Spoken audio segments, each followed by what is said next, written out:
Namanya Raffi, anak SMK jurusan teknik. Sejak kelas 10, dia sudah terbiasa duduk sendirian di pojok kelas. Bukan karena dia sombong, bukan juga karena dia pendiam, tapi karena setiap kali dia mencoba dekat dengan siapapun, selalu saja ada yang mengejek. Dari cara dia berpakaian, dari tasnya yang sudah lusuh, dari sepatu bolongnya yang kadang cuma ditempel sol karet murahan pakai lem G, bahkan ada yang pernah secara terang-terangan nyeletuk, "Raffi, lo ke sekolah apa ke tambang? Sepatu lo udah kayak bekas ledakan tambang batu bara." Teman-teman yang lain cuma ikut tertawa. Beberapa ada yang merasa itu keterlaluan, tapi memilih diam. Raffi tetap duduk di pojok itu, dekat jendela yang menghadap lapangan. Sambil menatap keluar, dia kadang hanya tersenyum kecil. Tapi kalau diperhatikan baik-baik, sorot matanya kosong, seperti menyimpan banyak luka yang gak bisa diceritakan. Raffi, anak tunggal. Dia tinggal berdua saja dengan ibunya di sebuah rumah kontrakan sempit yang letaknya agak masuk gang. Ayahnya sudah pergi sejak Raffi kelas 6 SD. Ibunya kerja sebagai tukang cuci keliling dari rumah ke rumah. Penghasilannya tidak menentu. Kadang dapat 50.000 sehari, kadang cuma 20.000. Tapi itu semua cukup buat Raffi untuk tetap sekolah.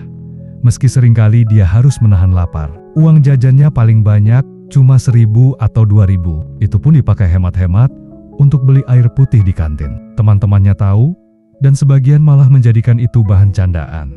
Raf, minumnya air galon kantin mulu. Jangan-jangan lo stok buat jualan di rumah ya?" Raffi cuma senyum, walau dalam hatinya kadang ingin marah, ingin membela diri.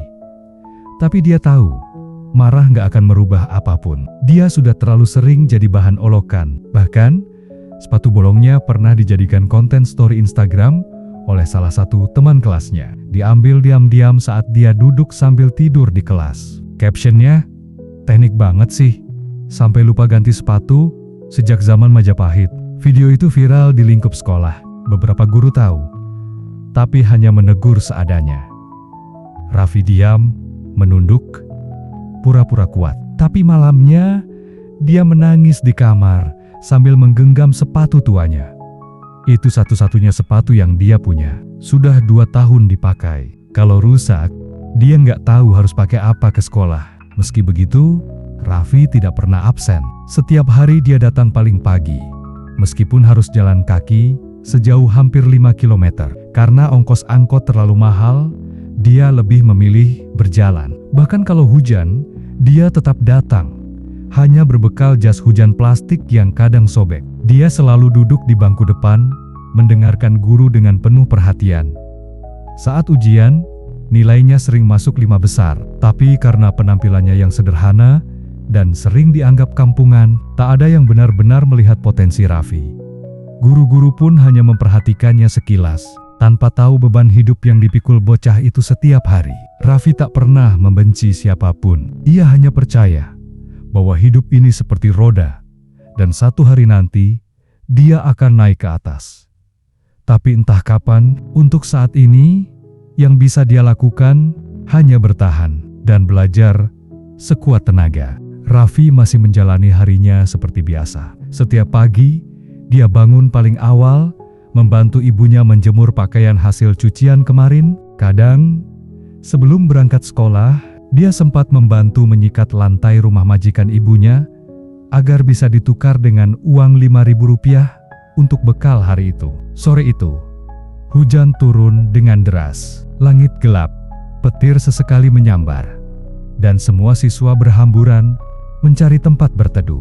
Beberapa langsung dijemput oleh orang tua mereka, sebagian lagi naik ojek online. Tapi Raffi tetap duduk di bangku depan sekolah, memeluk tas lusuhnya, menunggu hujan reda. Dia tahu, dia harus pulang jalan kaki. Tidak ada uang untuk naik angkot, jas hujan plastiknya tertinggal, dan dia hanya punya sehelai jaket tipis yang sudah mulai robek di bagian lengan. Tapi dia tidak mengeluh. Dia menatap langit, sambil dalam hati bergumam pelan, "Ya Allah, kalaupun hari ini aku basah kuyup, jangan biarkan ibu juga kehujanan." Dari kejauhan, ada seorang guru memperhatikannya dari dalam mobil.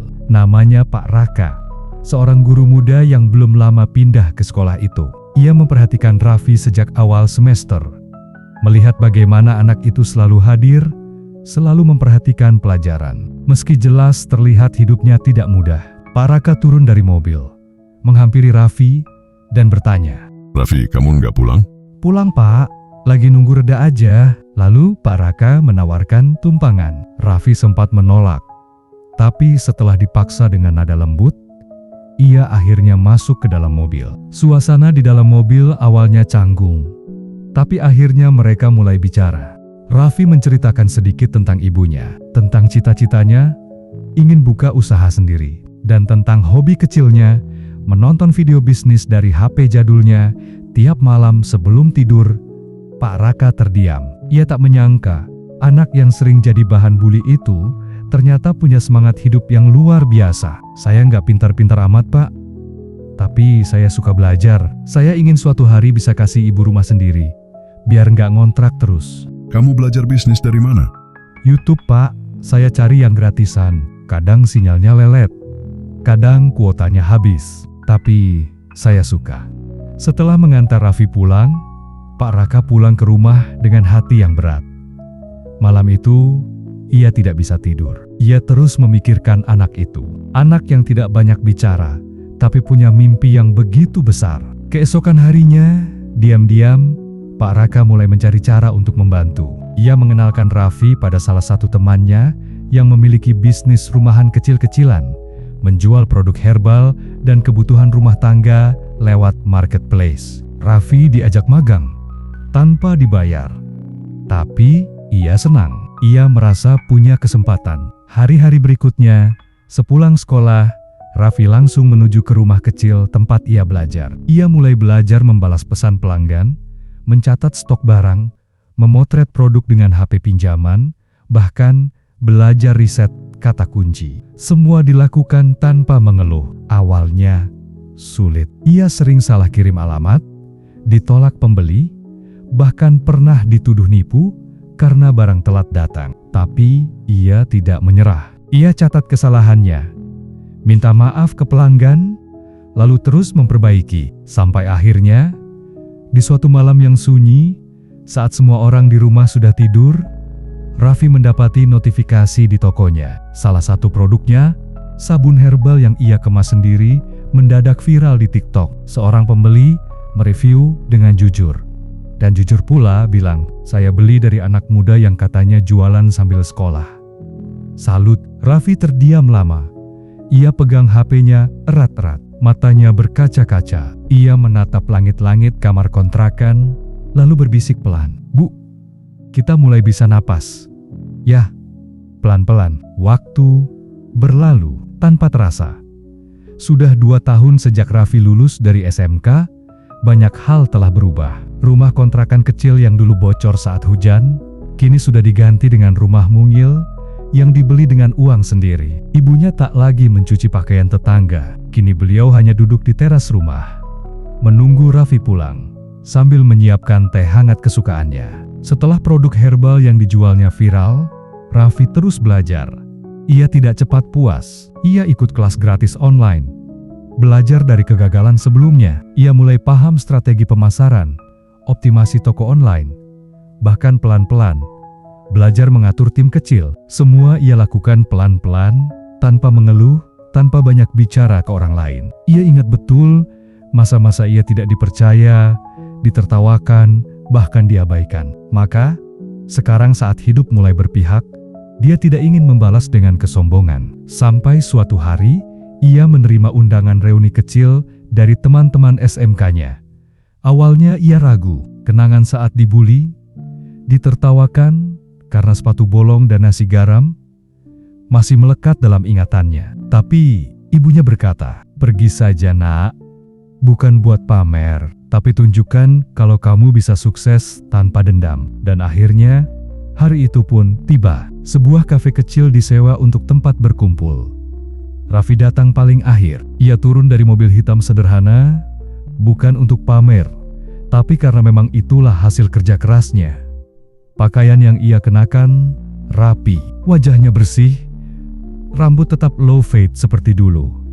Tapi sorot matanya kini tenang, bukan lagi anak yang ketakutan duduk di pojok kelas. Saat masuk, Sebagian orang langsung terdiam. Beberapa yang dulu sering mengejek, kini hanya bisa menunduk. Raffi menyapa mereka satu persatu, tanpa ada rasa dendam sedikit pun. Ia masih Raffi yang dulu, yang ramah, yang senyum, yang tulus. Ada satu teman yang mendekatinya.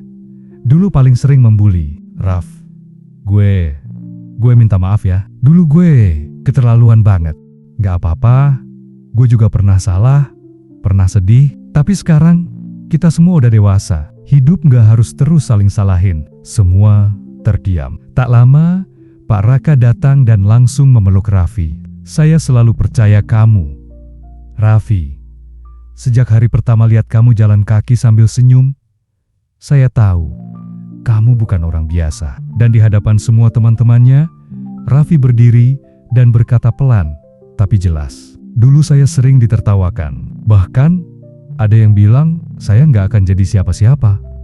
Tapi saya nggak marah. Saya simpan itu semua jadi bahan bakar. Karena saya percaya, kalau kamu kerja keras tanpa mengeluh, suatu hari kamu akan sampai juga di tempat yang kamu impikan. Dan kalau kalian pernah merasa diremehkan, disepelekan, jangan balas dengan amarah. Balaslah dengan bukti, bukan untuk menyombongkan diri, tapi untuk membuktikan pada dirimu sendiri bahwa kamu layak untuk berhasil. Sore itu, suasana reuni berubah, bukan sekadar pertemuan teman lama, tapi pelajaran hidup yang tak akan dilupakan siapapun. Raffi pulang malam itu sambil menatap langit. Ia tidak menangis. Ia hanya tersenyum kecil sambil mengingat satu hal yang selalu ia pegang sejak dulu. Saat orang lain menertawakanmu, jangan ikut tertawa. Tetap diam, tetap bergerak. Karena waktu akan membuktikan siapa yang sebenarnya kuat